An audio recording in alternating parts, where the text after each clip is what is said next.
I decided to finally play and finish Final Fantasy XIII, and in this video I'll share how my experience beating the game was.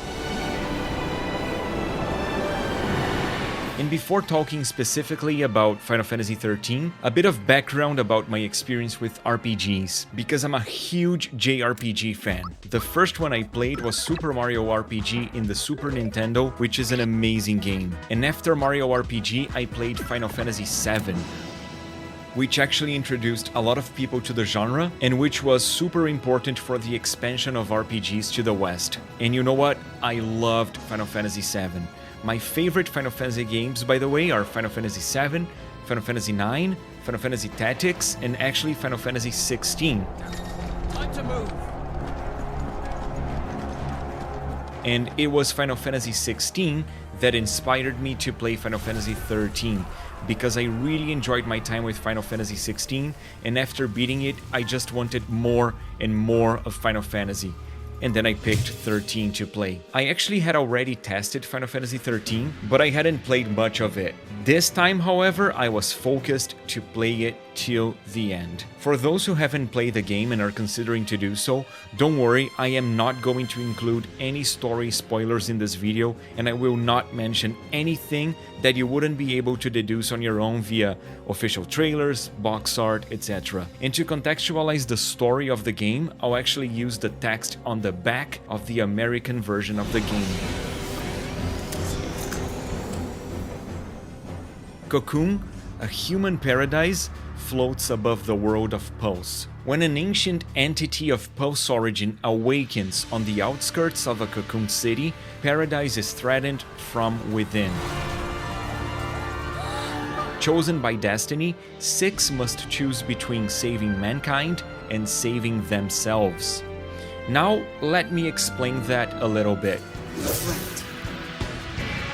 Cocoon, which the game describes as a human paradise, is the floating sphere you can see on the back of the American box art of the game, and that's where the game starts. Cocoon is where humanity lives in Final Fantasy XIII, and it's a very advanced place in terms of technology. Cocoon floats above Pulse, so Pulse is the planet above which Cocoon floats. Pulse is where nature still remains. In the box art, the cast of the game is on the surface of the planet. They're in Pulse, and we can see Cocoon floating behind them. And now let's talk a little bit about some terms that are very important to understand the game. While playing Final Fantasy XIII, we hear a lot about fal'Cie, l'Cie, Seath, but what are those exactly? Well, fal'Cie are basically the gods of Final Fantasy XIII. They are divine beings. Come on now.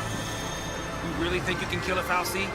l'Cie are humans that are chosen by the fal'Cie, and they are chosen in order to complete a focus, an objective. When humans become a l'Cie, they gain a physical mark, similar to a tattoo, and they also gain strength and magical powers. Seath are cursed beings that neither live nor die. What are they? See her. The sea who failed. This is what happens when the sea don't complete the focus the fal'Cie gave them. They are human remains of l'Cie that couldn't fulfill their focus. So, to sum it up, the fal'Cie gods choose humans to become l'Cie. Then, those l'Cie are given an objective called a focus, and if the l'Cie don't follow through with their focus, they become a Seath, a fallen being, and the l'Cie that do accomplish their focus crystallize. In my opinion, the game fails for throwing so many terms at the player without proper explanation within the game's dialogues. The game does have explanations, but they are in the glossary. So if you don't read the glossary, you end up lost within so many terms. If you plan to play the game, I highly recommend that you read the glossary every now and then. One thing becomes crystal clear once we start playing Final Fantasy XIII. This game had a huge budget, because it looks amazing. It looks so much better than most games from the same era, from the same generation. The gameplay you're watching was all captured on the PlayStation 3. This game is from around 15 years ago, and it still looks awesome. The storm is here.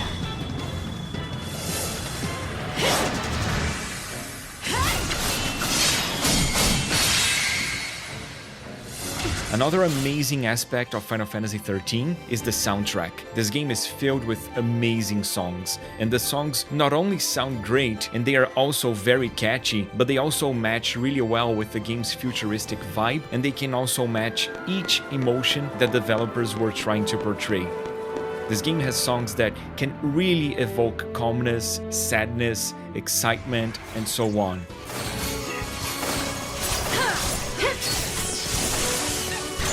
And the surround sound support of this game is really well implemented. I played through it on a 5.1 system and it was impressive. The spatial sound of this game is awesome. It's such a shame that YouTube only supports stereo sound.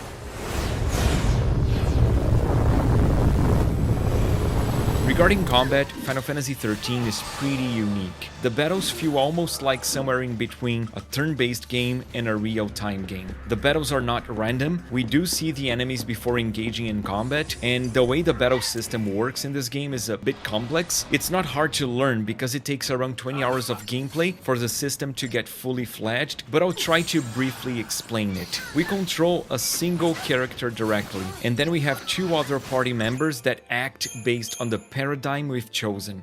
And what is a paradigm? It's the group of functions that we assign to each party member. In the game, the characters can perform many combat roles, and we change those roles by shifting paradigms. In my playthrough, I normally started combat with a paradigm that had one character attacking, one character buffing the party, and another character nerfing the enemies. Then I would change to a paradigm focused on damage, and I would shift paradigms according to the party's HP.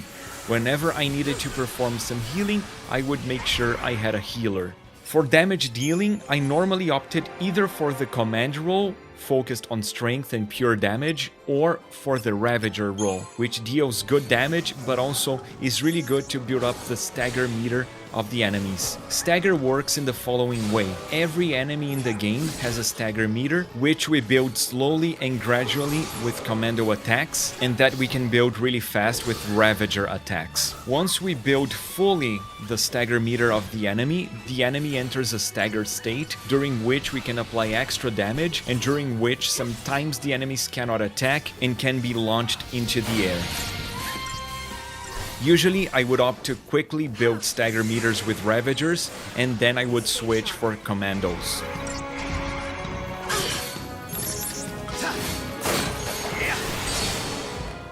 Our combat performance in Final Fantasy XIII is highly impacted not only by buffs and nerfs, but also by our gear. There are several weapons and accessories that we can find and equip. Some weapons are better for physical attacks, others for magical attacks, and with accessories we usually buff our physical damage or our magical attacks. We can also buff our HP or buff our status and elemental resistances.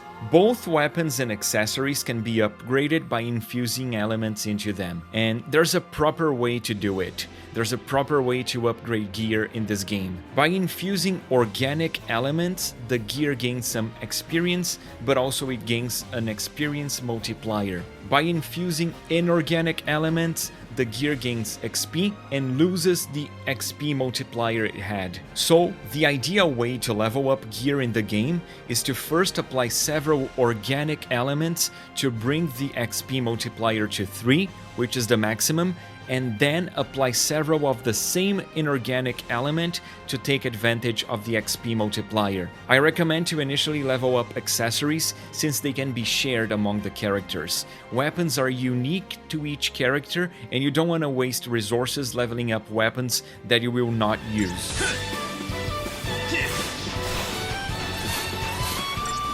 Regarding the cast, the game makes it feel like Lightning is the protagonist since she's the character in the box art, but honestly, personally, I had the impression that the whole group is the protagonist because each character is properly developed throughout the game.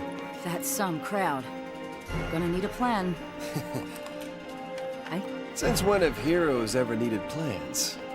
In an overview, the group is formed by the following members. Lightning, who is in the cover of the game as I said, she's a former soldier. Aren't you supposed to protect civilians, soldier? I was a soldier. That abandoned her job because of her sister, Sarah. Is that my Snow, he's a rebel that is in a relationship with Sarah, Lightning's sister. Hope, he's a boy that lost his mom and is seeking revenge because of that. Why me? Zaz, who decides to join Lightning early on without really showing why. My angle. I'm after the Fal'Cie. Still happy you tagged along. But who ends up having a really interesting and complex development. Didn't have a choice. Vanille, Hey! she's a girl that seems super excited and easygoing, but she actually hides something that is huge. And Feng, who's a mysterious soldier. If I were you, I'd worry about myself. I've seen a lot of criticism about the game's cast, but personally, I really enjoyed how each character was presented and developed throughout the game. I even liked Snow, who's usually heavily criticized. First impression of Snow? All talk. And I think it's worth mentioning that Snow is voiced by Troy Baker, who after Final Fantasy XIII interpreted Joel in The Last of Us and Booker in BioShock Infinite. Another criticized aspect of Final Fantasy XIII is the game's linear gameplay, and in fact, it's super linear. I knew about it beforehand, so it ended up not bothering me that much, but I totally understand this point of criticism, and a good portion of the scenarios we go through are actual corridors. And I believe that it would have been beneficial for the game not to have a minimap, because then the linearity wouldn't have been so obvious, and we would end up appreciating more of the scenarios, which are very beautiful in this game. And not only beautiful, but they're also plentiful. There's a lot of different scenarios for us to see in this game, such as highways, labs, factories, several cities, and I love how this game features scenarios that actually tell a story through visual elements. I don't want to give away any spoilers, I'll be very careful here, but during chapter 11 we end up visiting a city, and just by looking at it we understand what happened there. No actual explanations necessary, just looking at the city we understand, and that's amazing. And also regarding chapter 11, I always heard that it was the best part of the game, because while the other chapters of the game are linear, chapter 11 features an open world and non-linear exploration.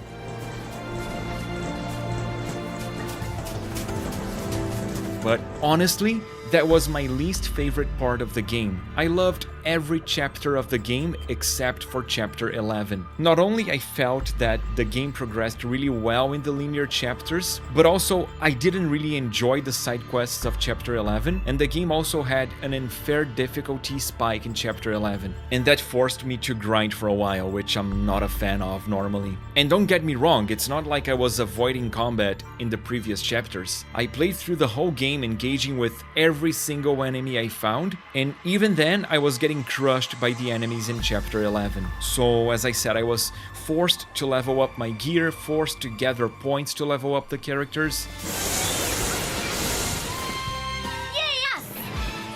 And in Final Fantasy XIII, we don't exactly level up the group, but we get Crystarium points, which we then used in the Crystarium. The Crystarium is basically a group of skill trees in which we improve the roles of the characters. So we can level up the commando role of a character, and with that we usually gain strength, HP, we learn new abilities. We can also level up the Ravager role of a character, and with that we gain magic points, HP, we learn new Ravager abilities, and so on. It's an interesting system, I think it's well implemented, except for the user interface, which can get a bit confusing and is not so easy to navigate. I played through the whole game in the PlayStation 3 version, and I was very impressed by how well it played. The game barely had any visible loadings except for the one just after loading a save, and playing a game with the DualShock 3 was quite comfortable, and I think I only had to charge the controller once or twice, which was impressive, especially comparing to controllers nowadays.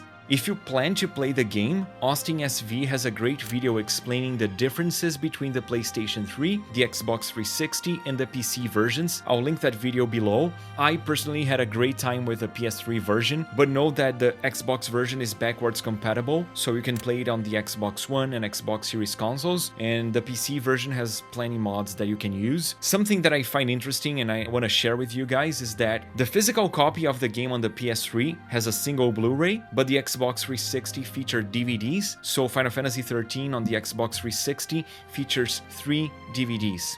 It took me almost 40 hours to beat the game. To be exact, I finished it with 39 hours and 56 minutes of gameplay, and I played the game in around 50 different gameplay sessions. And in the end, I do recommend Final Fantasy XIII. It's definitely not the best Final Fantasy, but it is a good game. It's an enjoyable experience, especially once you know what to expect. As long as you know it's a linear game, and as long as you know you should be reading the glossary, you will enjoy the game. I loved it, even the story, I loved it all the way through, including the ending. And I hope you enjoyed the video. Please consider subscribing and check out some of my other videos. For example, I made a video explaining why I didn't like Indigo Prophecy despite its really strong presentation. Thank you.